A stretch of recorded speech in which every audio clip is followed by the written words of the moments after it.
জয় শ্রীরাম, জয় হনুমান। বন্ধুরা, আজকে আমি দেখাচ্ছি সজনে ডাঁটা, আলু, কাঁচকলা দিয়ে একটা জ্যান্ত মাছের ঝোলের রেসিপি। আর এদিকে দেখাচ্ছি রসুন কুচিয়ে, পেঁয়াজ কুচিয়ে, শুকনো লঙ্কা ফোড়ন দিয়ে এই শাকের ভাজা। এই শাকটার নাম আমাদের এদিকে বলে সান্তে শাক। এই শাকটা যেমন টেস্টি আর খেলে খুব উপকার, রক্ত পরিষ্কার করে। আর এই শাক ভাজাটা দিয়েই আপনাদের এক থালা ভাত খাওয়া যাবে, এত সুন্দর শাকটা ভাজাটা খেতে লাগে। আর বন্ধুরা, আপনাদের ওদিকে গাজন হয়, আমাদের এদিকে তখন গাজন হতো। সেই গাজনে একটা চড়কের গাছ, বিশাল বড় একটা গাছ, সেই গাছকে ওই প্রতিষ্ঠা করে পুকুরে রেখে দেওয়া হতো।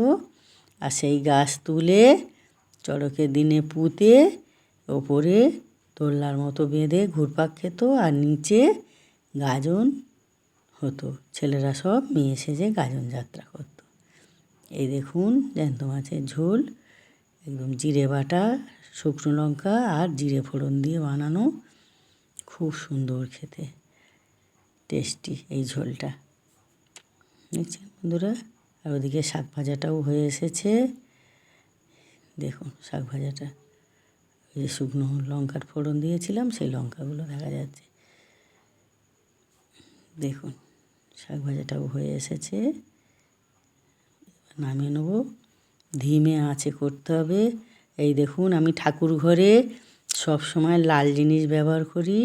এই বলেছিলাম, আমার কর্তা নিয়ে এসছে কি বড় বড় মোমবাতি, মাঝে মাঝে জেলে রাখতে হয় পুজো আচ্চার সময়। আর এই দেখুন লাল দেশলাই। এই লাল দেশলাইটা দেখাচ্ছি, তারও একটা কারণ আছে। অনেক বিপদ আপদ থেকে রক্ষা পাবেন এই লাল দেশলাই যদি শনিবার কি মঙ্গলবার কোনো মন্দিরে রেখে আসেন। আপনার দেশলাই জ্বালবে, জীবনের আলোও জ্বলবে।